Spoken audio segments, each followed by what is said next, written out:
All right. Hello, everyone. I just noticed that the sun came out today, so I'm very happy about this. I'm here to actually share with you some big excitement for a work that has been lasted for more than a year and a half, and so 15 people working on it. And I'm not sure how many of you work with publishers or actually published a book in your life. Can you please raise your hand? Yeah, it's a rare thing. And it's a nightmare, guys. Like, it's a lot of setbacks, it's a slow process, and through this journey, I've got to speak with a lot of different other authors and publishers, and they all share the same trauma there. So at the end, we decided to actually self-publish this work, because the time it would have been too long, and a lot of different people told me, I wrote all these things, and when the book came out, it was already outdated.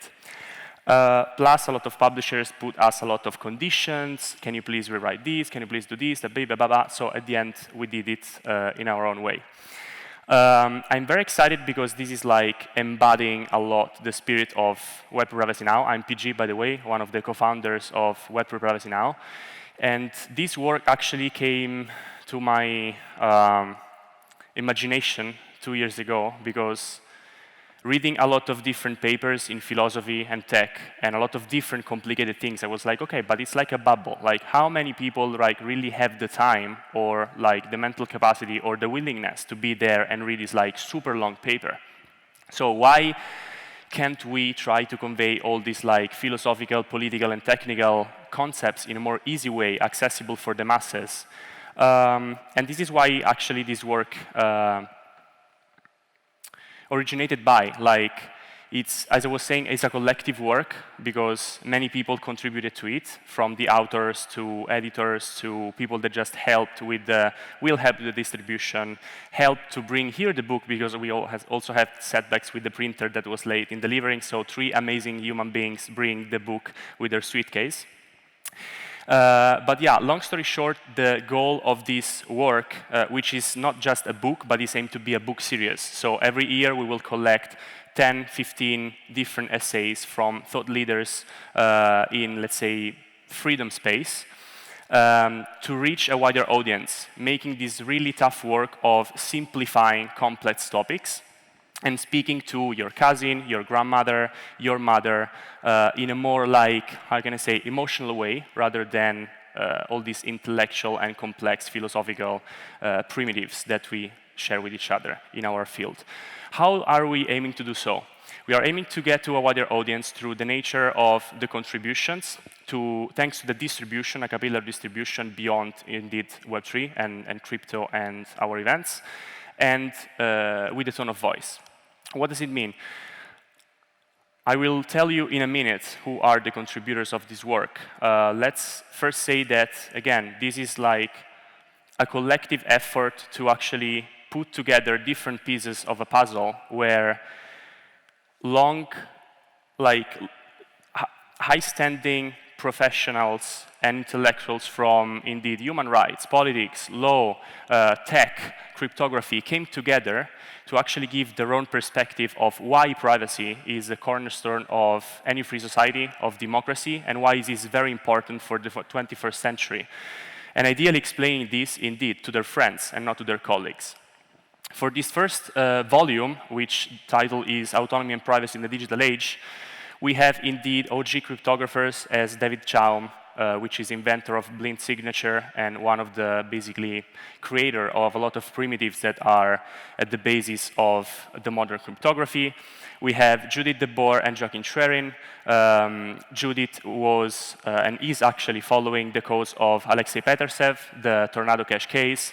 Joachim has been working with the European Commission as a policymaker for many years. He contributed to the MiCA regulation and a lot of different digitech work with the policymaking. Primavera De Filippi and Felix Beer, two researchers of Harvard. We have Glenn Vale, economist for Microsoft and co-founder with Audrey Tang of the Plurality Institute. Audrey Tang, former digital minister of Taiwan. Dennis Jaromir Loyo, amazing activist. it's insane because through the years, everywhere with Mikola, we make the name of Jaromil. Everyone knows him from radio transmissions in South Italy to South America. It's insane. He is a founder of Dine.org and shipped through this last 30 years a lot of different open source primitives. Naomi Brockwell, educator and influencer, amazing human being that is trying indeed to do this hard work of adapting the communication to these new means of communication, TikTok, Instagram, etc., indeed explaining how to use Graphene OS, how to use Tor, what is Tor, why privacy matter. And through this, indeed, you can see that they all come from different realms, and they all came together with the same values at the end. Distribution. We have agreements, let's say informal agreements, but with bookstores in Berlin, in Rome, in Barcelona, and in Bangkok to actually showcase this work in where the people are.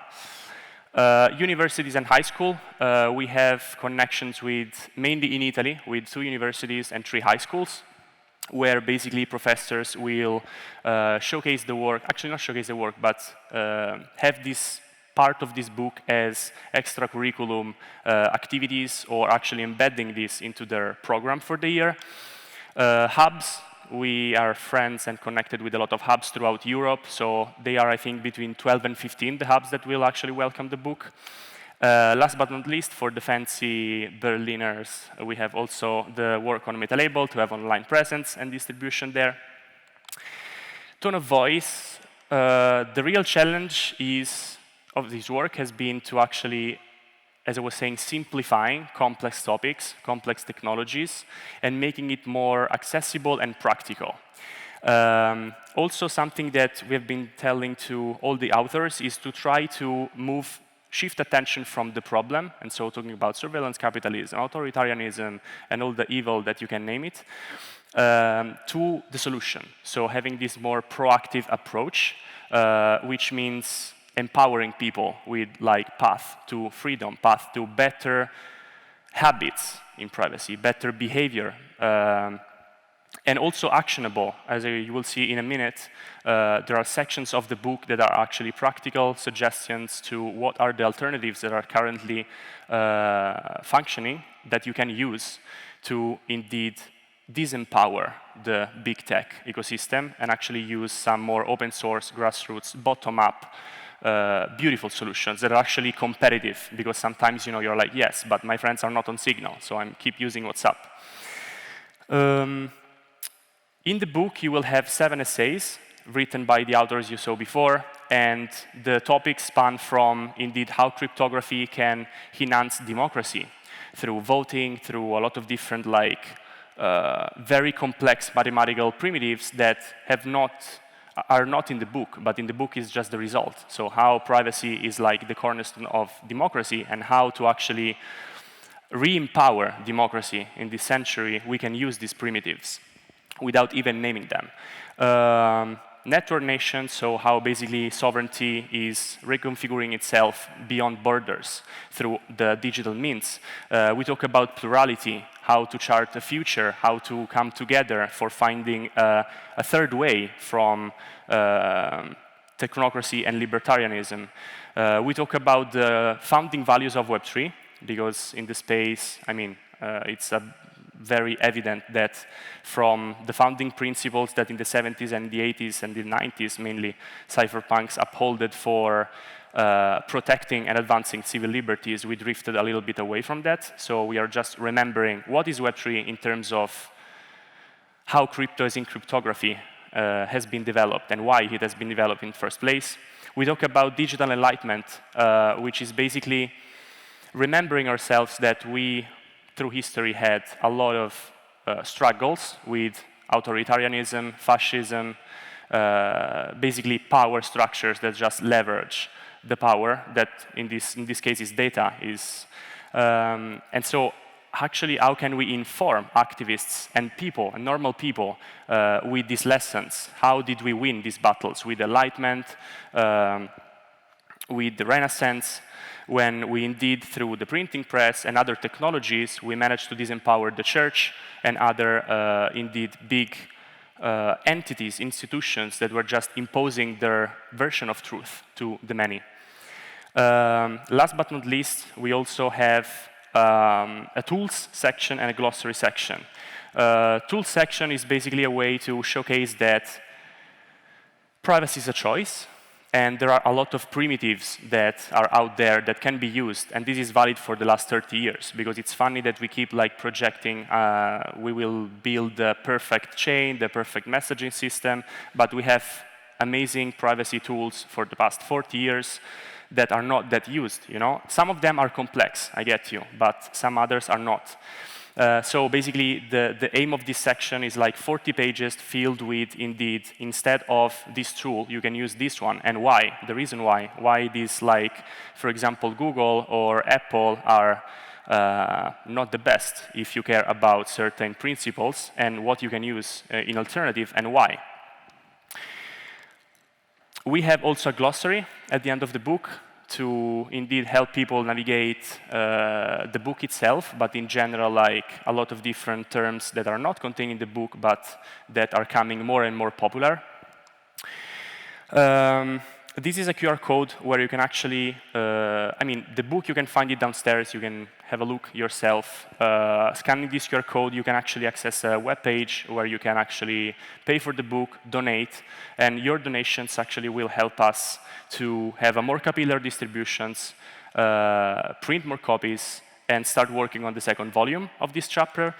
The more support we will receive, the more we can bring forward this initiative, and a lot of others that are actually around and in parallel to this one. For example, I was very surprised that we also have an online academy where we basically interview, again, like experts of the field, and we basically compose some courses without AI.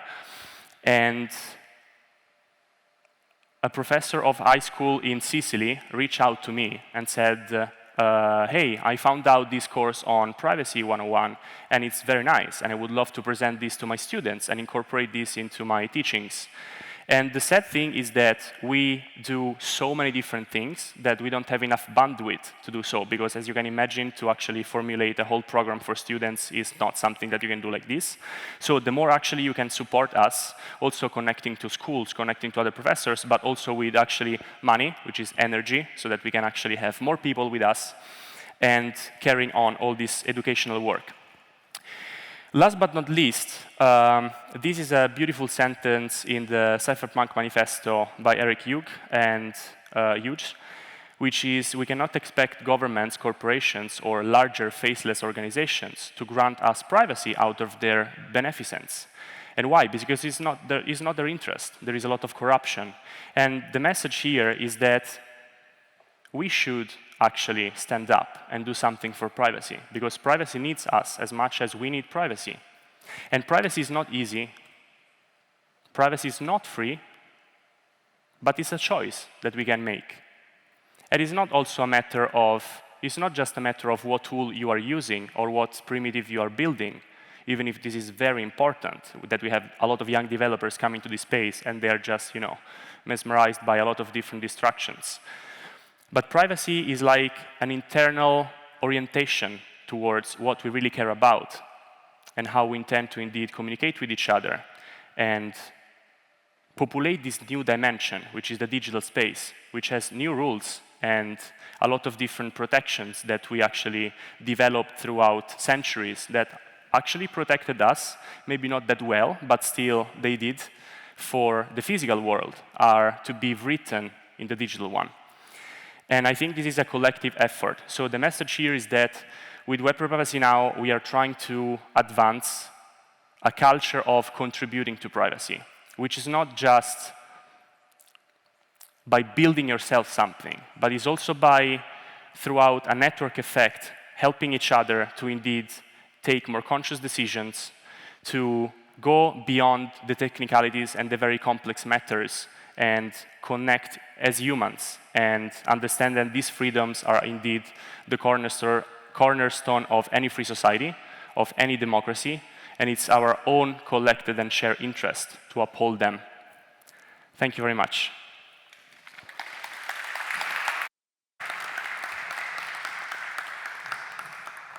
And I want to thank you again, all the people that contributed to this work, because indeed, without every single piece of this chain, the book would not be here today, physically. The book would not be here because a lot of indeed thought leaders contributed to this work, believing in us. We never published anything, you know, we had just a vision. And thanks to the time and the effort that they put into the work, we are now able to start this book series. And I'm very thankful for this. Thank you very much.